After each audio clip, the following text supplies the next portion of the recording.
5 hosts, 4 divisions, all battling it out for the Holy Grail of the American Hockey League, the Calder Cup. This is the Holy GrAHL podcast. Here are your hosts, Zach Power, Andrew Rinaldi, Corey Swartz, and Dina Weinheimer.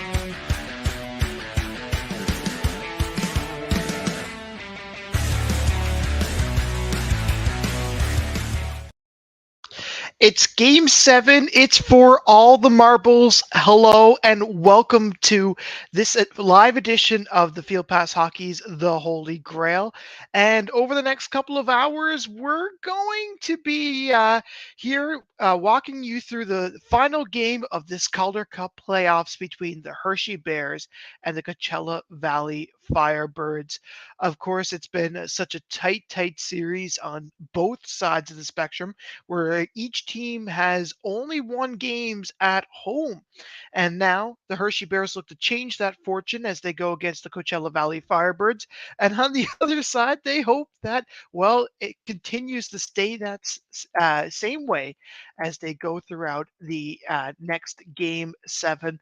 To get you a little more acclimated on how we got here, I'll break you down on how things got here before the puck drops in mere moments. We'll check out the game together and we'll get some key insight. Andrew Rinaldi will be here a little bit later. Corey Swartz will be also here a little later as we will bring in some of those to kind of give you a little bit of insight. But first, let's take you down to Game 1, where Game 1 and 2 start us in the desert. And you have to keep in mind that these two teams have never met before heading into these Calder Cup finals. Though outscored 9-0, it wasn't the end of the Bears, who in all of game 1s and 2 could only couldn't find anything to find the back of the net. That's where it took us to Game 3, where a 5-4 decision proved to be the winner. Dan Bylsma earned that overtime loss. The opening few shifts of that overtime proved to be some of his team's best. And in truly a lackluster effort, or maybe some solid defense by the Bears, whatever way you spin it, they won. The Coachella Valley Firebirds lost game number 4, 3-2. Home ice advantage was now really starting to look like it was one of those things that it's going to be a thing, which brings us to Game 5, in which a chess match where teams would be really close, and in a 1-0 game, the first movement that we saw was in overtime, and that movement was at the penalty box. And 7 seconds after having a power play, the Bears scored. Garrett Pilon was the hero. Hunter Shepard joined Johnny Bauer, Dennis DeJordy, as well as Dustin Tokarski and Anton Forsberg as the only goaltenders with a 1-0 shutout in the Calder Cup Finals. A cool little stat about Anton Forsberg, that was against the Hershey Bears, which kind of brings us to game number 6, which was on Monday in Coachella Valley. And this is where we started to see an explosion from the Hershey Bears early on. Things wasn't entirely looking good for the Firebirds in those opening few minutes.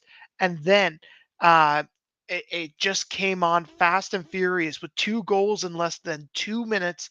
And then by the end of the first period, it was already 3-1. And that was just about the end of that. I do encourage a little bit of debate. We got lots of things to talk about a little later, all around the American Hockey League, and I encourage you to kind of do that. You can join the conversation. You can do that right here. Where you give us a little comment on, of course, our Facebook, our YouTube, and our Twitter. You can tweet us at the Holy GrAHL, or you can tweet me personally at FPH Marlies. Things are just about to get underway here. The starting goaltenders are expected to stay the same as we head into game number 5. It looks like it will be Hunter Shepard who's going to start in again, who's really been a key part of the Bears and will be a key part of the Bears' postseason successes so far. And as we head into the Coachella Valley side, that's where we're going to see a little bit Joey Daccord, and no doubt about it, he's been one of the stars so far throughout this series.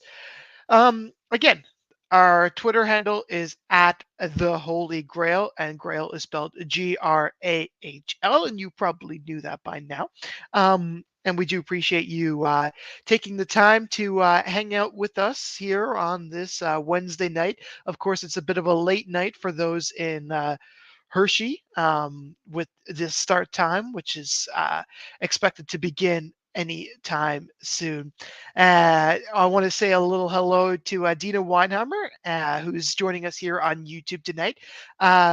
Dina is out sick tonight, but I hope she feels better as there's a little bit of a flu going around. I think even up here there's a bit of a flu going around, and but that's okay. We'll power through it, and we hope that you start to feel better here in the coming days. Game 7 for all the marbles, of course, coming into this series. You have to look at the Coachella Valley Firebirds. They've been pushed to the brink many times throughout this postseason, including a bout which didn't look good for them in the opening round against the Tucson Roadrunners. And that was a little bit of a strange scenario where they were outshot in game 1, and then in game 2 they lost. They plain and simply lost. They took their foot off the gas pedal, and then it took to game 3, and that's where we started to see them kind of go against that wall a little bit, and that's where we started to see them push back. And I mentioned this in the last live that we had here on Monday, is that when this team gets pushed to the brink, they will push back, and that they did in game number 3. The same can be said about the series against the Colorado Eagles, where there was a time where I think they lost 2 straight games. And that's when you start to see them push back. That brings us to Calgary, which was a tough, tough series for them. And they got pushed to the brink, and it had to go all the way to overtime in order to settle that score. And that was Andrew Podorowski, I believe, who ended up finishing that. Podorowski had points in the last game, and I wouldn't be shocked to see him do it again. Podorowski, of course, Calder Cup winner. Friend of the pod, justice for Pot, but he's been a welcome addition to the Coachella Valley Firebirds. But that doesn't mean that the Bears haven't necessarily had to go through their own troubles. And I think that there was a little bit of hesitancy going into even the series against the Checkers. It was like, okay, are we going to be able to do this? And they proved all of us right that they were able to do it. But it was one of those things where, you look at the team in front of you and you say, oh God, we have a bit of a challenge here. They trampled through their way through the Hartford Wolfpack, beating the Rochester Americans, and which kind of brings us here now where things are tied at 3 games apiece. And of course, I kind of mentioned a little bit earlier, but home ice advantage has been just that. It's been a home ice advantage. And things in Palm Springs have been actually pretty loud in this arena. Of course, this is a brand new hockey market for many, and this is a time where you're able to kind of cheer on your team and really an unexpected um, way of doing things. And I will say this too. It kind of takes me back to the when the Newfoundland Growlers of the ECHL. Of course, I was there for that. Those playoffs, and I watched every game of that. But there's this almost kind of a buzz around town that, like, okay, we might have an opportunity to do this. We could see the Kelly Cup here on home ice. And it's kind of that same sort of vibe I'm sure that they're feeling right now in Palm Springs. But I will say in Hershey, it's one of those things where you're sitting back and there's nothing you could do besides watch the TV and say, "Oh my God, like we have to win. We have to win." So it's one of those things where they're going to have to overcome that. I would encourage you to join the conversation on Twitter at the Holy Grail before puck drops. And to join our conversation, I'm going to bring in the AHL editor and someone who knows the Calder Cup winning squads a little bit, and that is Andrew Rinaldi. Andrew was a beat writer is a beat writer for the Chicago Wolves, who won the Calder Cup. Welcome, Andrew. Game 7 for all the marbles. What are your thoughts? I mean, this is as big as it gets right here, right? I've been through game sevens in my fan life during championship rounds. A lot of heartbreak in that one, but yeah, I mean, those Wolves had a bit of a different path. They weren't ever close to elimination, certainly not like this at any rate. So, I mean, you're looking at a series now where every home ice advantage has worked out exactly as advertised. So, how how do you if you're Hershey, how do you flip the script? And that's just it. We were kind of talking a little bit yesterday about, what happens when uh, both of these teams kind of hit the panic button. And I was kind of thinking to myself heading into this game, at what point does either team hit the panic button this game? Right? Are we hitting it in the first opening 3 minutes here, or are we going to kind of wait and see what happens? And I don't know. It seems like home ice advantage remains to be true, but you brought up a great analogy in our group chat that home ice advantage had everything in the 2009 playoffs, Mm, and that was the year that the Pittsburgh Penguins ended up changing the fortune and winning in Game 7. with Dan Bylsma as their head coach. You know what? That's an interesting point as well. I forgot about that.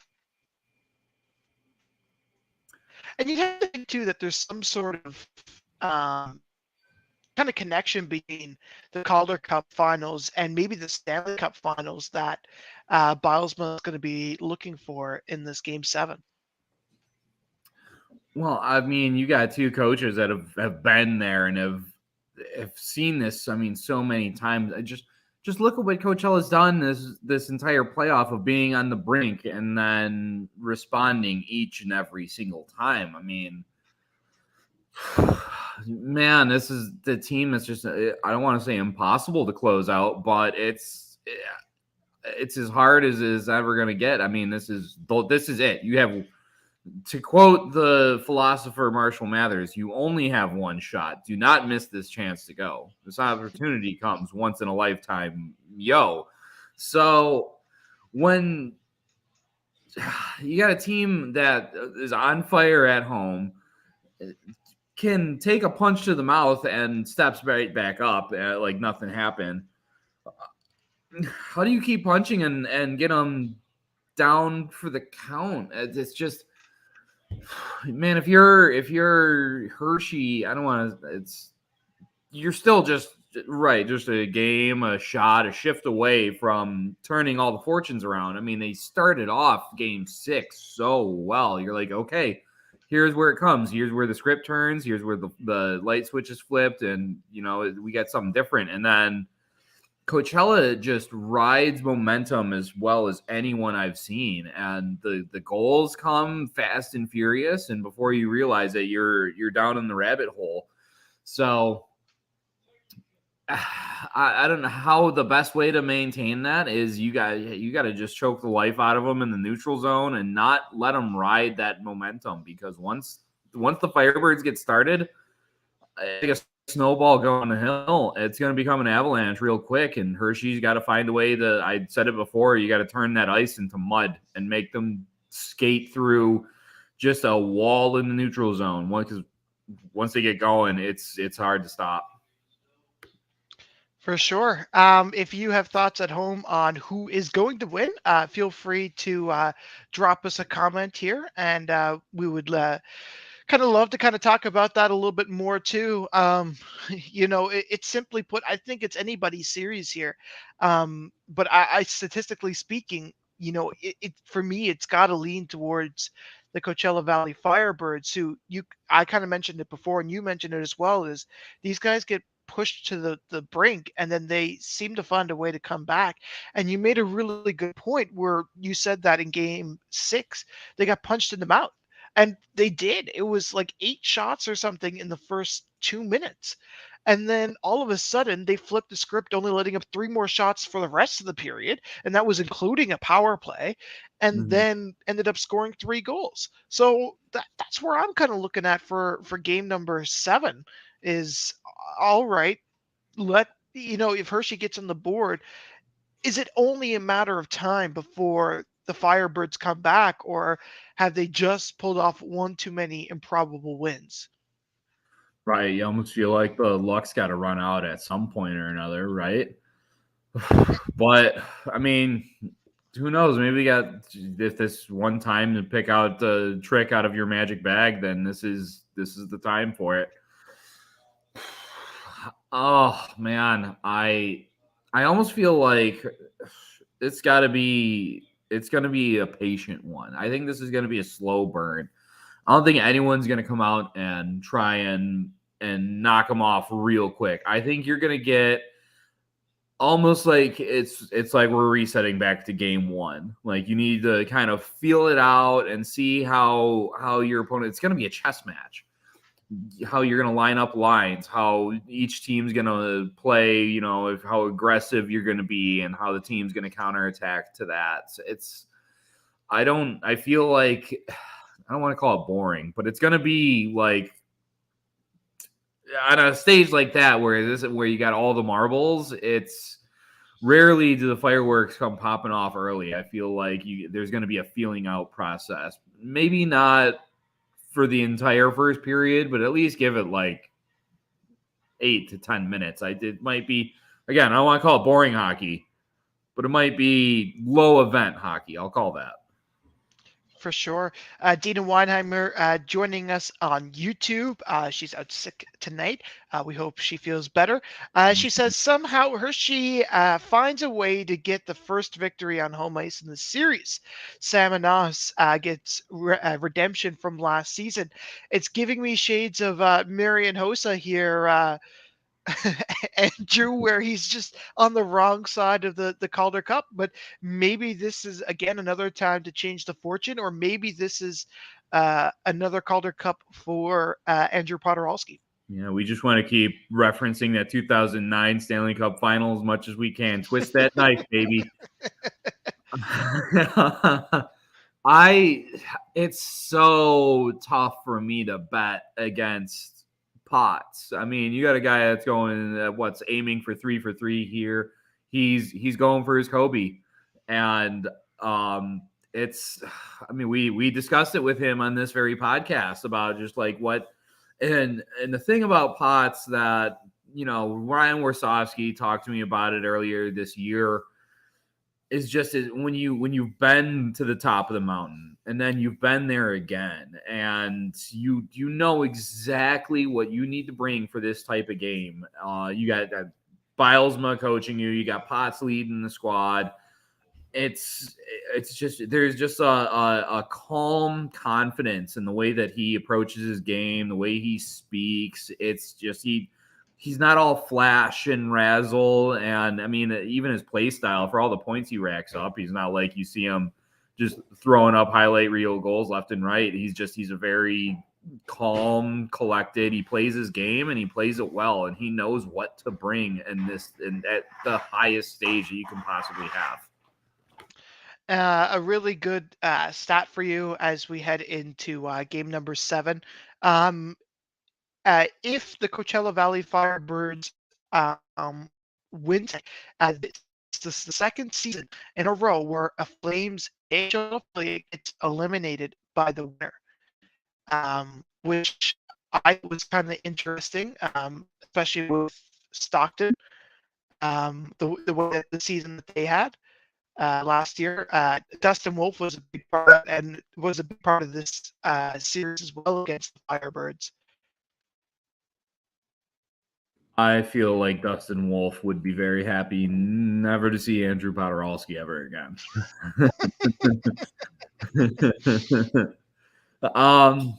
Yeah, you kind of had a feeling that one of those 2 century teams in the Pacific, whoever was winning that series was going to end up in this situation of a lengthy Calder Cup final, and potentially as a winner, one way or the other. And it went down the deciding game in overtime, and it was Podorowski that had the winner. But it could have very easily have been Matthew Phillips in Calgary, and we would have been looking at Calgary here and seeing them and possibly a Game 7 against Hershey. But, the thing about this sport, man, one play, and that makes the difference of an entire season. Sure, for sure. Things will continue throughout the next little while. Um, I do think that there's something to be said as well about what happens next. Uh, and especially after the season, the Hershey Bears, obviously, Corey's kind of talked about it, and he's talked about it, saying that it's one of those things where Zach Fucali isn't expected to return. And that he's amongst a list of players who aren't also going to return to that lineup. God knows what the Seattle lineup is going to look like next year. You'd have to think that Andrew Podorowski, Cole Lynn, and Ty Cartier also get some time up in the big league. So that'll be interesting. It's the wonderful thing about this league is it's ever shifting dynamic. I mean, you don't have to look any further than the Wolves, who went on to win the cup and then just had an absolute skeleton of a roster as a result when everyone decided, okay, I'm going to go get my bag, or I'm going to go get what I feel is the best way to a road to the NHL. I mean, look at Alex Lyon going from Calder Cup winner to Stanley Cup finalist. It's not great for the Wolves, but it's I love the shifting dynamics. You can't be like, okay, like who's gonna go run it back? I thought Springfield had a good roster to try and do that again, but they couldn't even win a game. So For sure. Things are going to be quite interesting. We're going to take a quick pause for the cause. Final thoughts before we come back for puck drop in about 40 minutes time. You gotta breathe. Gotta get the jitters out. It's Game 7. It's the finals. It's gonna be wild. I think the atmosphere is going to be rocking in Acrisure Arena. I'm not going to call anyone to win one way or the other. I'm just going to say let's buy the ticket and take the ride. For sure. Okay, we will be back in about 40 minutes time as we'll have puck drop from Palm Springs right after this.